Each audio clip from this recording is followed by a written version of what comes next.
Hello, I'm Katie Steele, Southwest Climate Hub Coordinator and Director of the ARID Project at New Mexico State University. And I'm Tanya Burnett, the Education and Outreach Specialist at the National Drought Mitigation Center in Lincoln, Nebraska. And I'm Julie Elliott, here today to walk you through the current GrassCast maps for the Great Plains. I recently retired from the Natural Resources Conservation Service as a rangeland management specialist. There's a whole bunch of collaborators that make GrassCast possible, and the slide you can see is a quick tour of their logos. We're going to discuss the GrassCast forecast for the Southern Great Plains. Just a reminder, GrassCast is a tool that gives you forage forecasts for the growing season. And when you go to the tool, you'll see 3 maps. Each map considers a different weather pattern for the growing season. Julie will be explaining how to best pick which map works for your location. But first, Katie will give a quick overview of the long lead weather forecast for the Southern Great Plains. Thanks, Tonya. To find the seasonal outlooks for temperature and precipitation, just Google 3-month seasonal outlooks in National Weather Service, and the top results should take you right to the 3-month outlook page. So let's take a look at precipitation first of all for the Southern Plains region. So looking at this outlook, we can see that pretty much the whole area is in the zone of equal chances. And what this means is that we don't really know if you're going to get above average or below average precipitation for the upcoming growing season. The 1-month outlook, if you're interested, looks pretty much the same. So if we look at the temperature, however, we're finding that the region is indicating a probability of above normal temperatures. So this probability is actually higher in the south of the region, up to about 50 to 60%, with decreasing probability as you head further north. So it's going to be a warm growing season, that's for sure, warmer than usual, and we don't really know about what's going to happen with the precipitation at this point.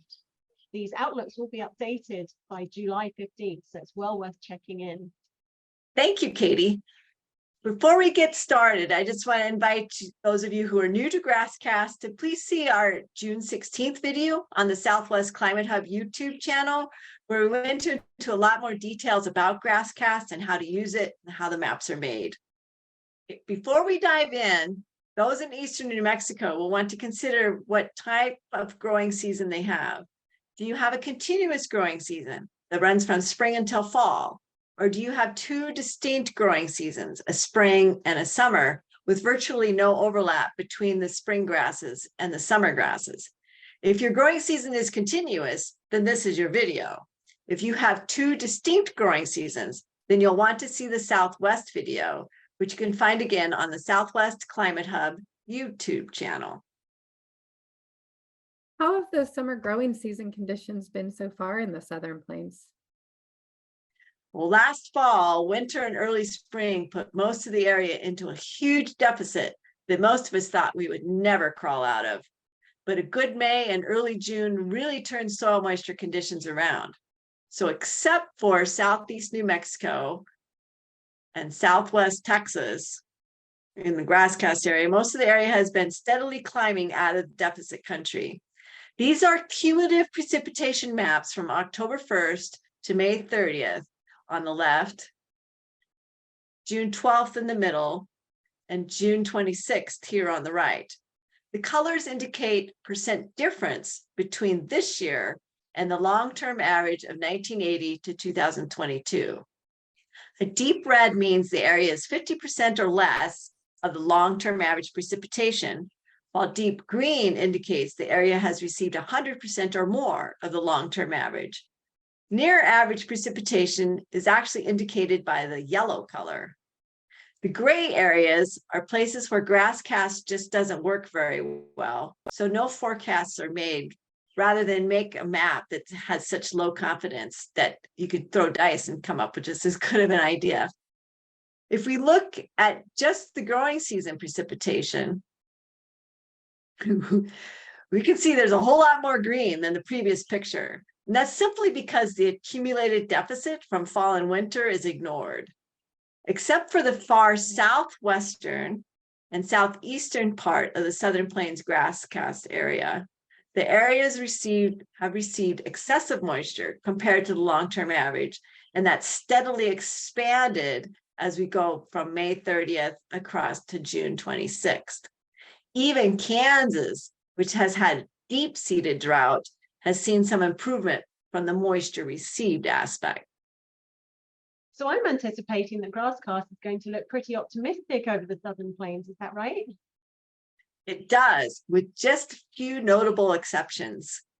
Here are all three maps side by side, with above average precipitation here on the left, near average in the middle, and below average on the right. This is from now through the end of the growing season. GrassCast predicts a lot of growth out there. Now remember, GrassCast doesn't know what kind of grasses are on any particular piece of ground, nor does the model know how good the management has been, or if the moisture is soaked in, or if it ran off.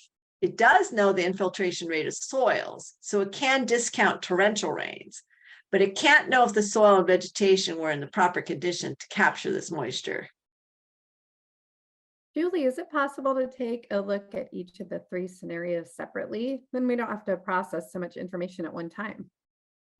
Very good idea, Tanya. There's a lot of information, a lot of colors here to try and get through. All right, let's just look at the above average precipitation outlook. Now, just a reminder, we're looking at percent difference in total production compared to the long-term average. So deep blue indicates 30% or more total production than the long-term average, while a deep red would indicate 30% or less total production than the long-term average. Green, shown here, is near normal production. So most everyone looks pretty good, with just a few limited areas in the Southwest Texas Panhandle, Southeast New Mexico, and Southern Kansas expecting 5 to 15% less production than the long-term average, indicated by these yellow colors. The deep drought conditions in mid-northern Kansas preclude any possibility of near normal production, even with above normal precipitation for the rest of the growing season. The deficit is just too big, and we're too far into the growing season to recover lost production. But most of the rest of the Southern Plains looking pretty optimistic. So Julie, this is anticipating if we are going to get above normal precipitation. Does the Southern Plains manage to hold on to that optimistic outlook if we go to look at near average precipitation? Well, Katie, for the most part, with, again, some significant exceptions, it does. Southeast New Mexico, the southern end of Texas, and a limited area at the southeast base of the Panhandle of Oklahoma, and the Texas area here, face some significant expected losses of 15 to 30% less total production than the long-term average. There are a few more spots of 5 to 15% less production than average that show up as indicated by the yellow, even with near normal average precipitation for the rest of the growing season. Our north central Kansas friends can see that the expected losses in their area expand rapidly and significantly, but I don't think any of them would be surprised by that forecast. Do we hold on to that optimism even with below average precipitation for the rest of the growing season? For most of Colorado and western Kansas, yes. As well as in the Texas Panhandle and northeast New Mexico. But the areas of expected losses in production expand significantly in southwest New Mexico. And there's an arc in Texas that connects those two isolated areas that we noted in the near average precipitation forecast. Oklahoma also sees more country that could find themselves in that 5 to 15% less production than the long-term average. Now, just a quick reminder, GrassCast is forecasting total production, not grazable production. So when a loss is expected, the grazable production loss will be significantly more than the total production loss. When an excess is expected, one needs to consider if that excess will be made up of grass species that are tasty to animals and when they are tasty. For example, for my area, just outside of the map that I'm showing here, we're in the blue. But much of that production is going to be made up of cheatgrass, needle grasses, western wheatgrass, because last year was the driest year in 135 years. None of those grasses that I mentioned, cheatgrass, the early season, cool season grasses, are tasty on the tasty scale for livestock now. The summer grasses, which took the brunt of the drought last year, they're not going to set any production records this year.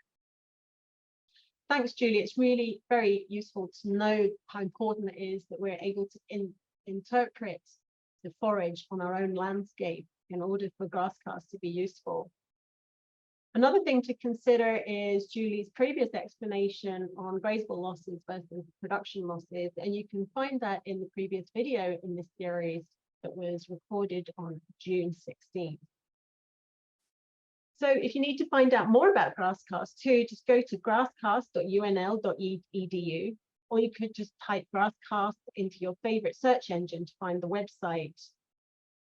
On the website, you can access the zoomable feature that lets you see more specific information for your particular area, including how much precipitation has been received and is expected for each of the 3 scenarios.